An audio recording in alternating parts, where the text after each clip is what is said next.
마음속으로 하나님을 시험하는 사람들은 너무 많아요. 하나님이 계시나? 안 계신 거 아니야? 이렇게 그러면서 마음대로 행하는 거죠. 세상 사람과 방불한 삶을, 때로는 세상 사람들보다 더 악한 삶을 행하는 거죠.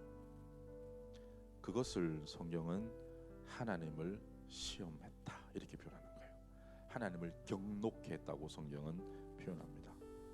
사랑하는 여러분, 그래서 오늘 7절 말씀에 너희는 무리바에서와 같이 또 광야의 마사에서 지냈던 날과 같이 너희 마음을 완악하게 하지 말라. 어떨 때요? 7절 마지막에 너희가 오늘 그의 음성을 들을 때에. 자, 그런 패역한 이스라엘 백성들을 향하여 하나님께서는 뭐라고 말씀하실까요? 돌아오라 말씀하시고, 그런 불평 때문에 그 공동체 자체, 물론 모세를 통해 물을 주십니다. 물을 주시는데 그때부터 막 이제 어려운 일들이 막 생겨나기도 시작하죠. 사랑하는 청년 여러분, 하나님께서 우리에게 말씀하실 때가 있어요. 근데 그 말씀이 오늘 성경의 8절의 뉘앙스의 그 말씀의 내용은 위로하고 따뜻하게 격려하고 이런 말씀이 아니에요. 하나님을 시험케 하는 이스라엘 백성들을 향한 분노와 진노의 말씀입니다. 너 지금 거기서 돌이키지 않으면 안 돼. 선을 넘지 마. 이런 말씀일 거예요. 그럴 때 여러분, 하나님을 막 시험했던, 어떻게 시험했다고? 오늘 성경 표현 그대로 하나님이 우리 가운데 계신가 안 계신가 모르겠거든, 이런 말씀이죠. 그렇게 해서 분위기를 흐리기도 하고 막 스스로 막 그죠? 하나님을 시험 테스트하는 거죠. 그건 굉장히 무례한 것이죠. 하나님 앞에. 그것을 그래서 하나님은 경노했다고 성경은 표현합니다.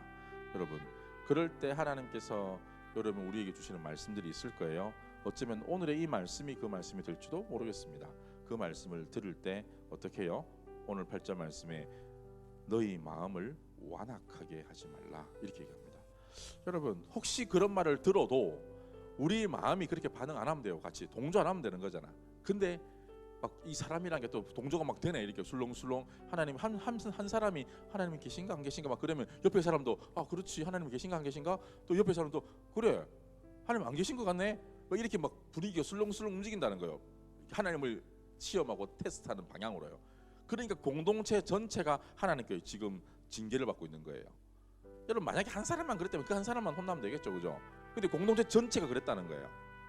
그러니까 오늘 이 말씀은 또한 오늘을 살아가는 우리에게도 주시는 말씀이기도 해요. 우상을 섬기지 말라, 하나님만을 경배하라.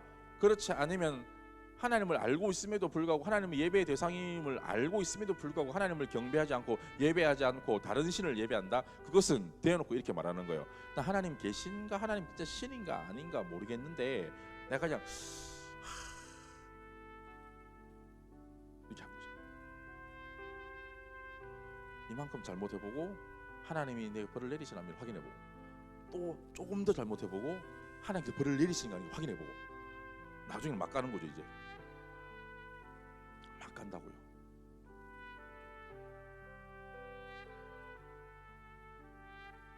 그런 이스라엘 백성들의 결과는 뻔합니다. 광야에서 40년 동안 그 당시에 이스라엘 백성들이 다 죽어버렸습니다. 그리고 다음 세대, 이게 여호수아를 통해서 이끌어낸 다음 세대가 가나안 땅으로 들어가게 되죠. 하나님의 진노하심은 결단코 빗나가지 않습니다. 여러분, 하나님을 착각하지 마십시오. 하나님이 우리의 죄를 안 살아계시다거나 하나님이 일 안 하신다거나 에이 그거 거짓말이구나 라거나 그렇게 말하거나 생각하거나 행동하지 마십시오. 그것은 하나님의 오래 참으심을, 하나님의 오래 용납해 주고 계심을 오히려 더 욕되게 하는 행동입니다. 성경이 히브리서에서 그렇게 말합니다. 너희는 하나님의 오래 참으심을 무시하지 말라고 성경은 얘기해요. 하나님 우리를 봐주고 계신 거예요.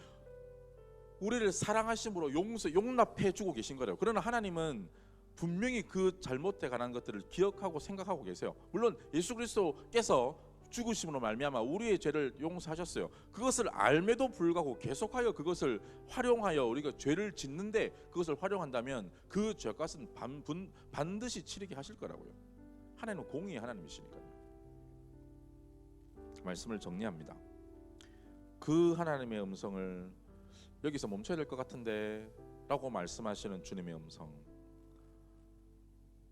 이제 됐다 선 넘지 마 라고 말씀하시는 하나님의 그 음성 들을 때 마음을 완악하게 하지 말라고 오늘 성경은 이야기합니다.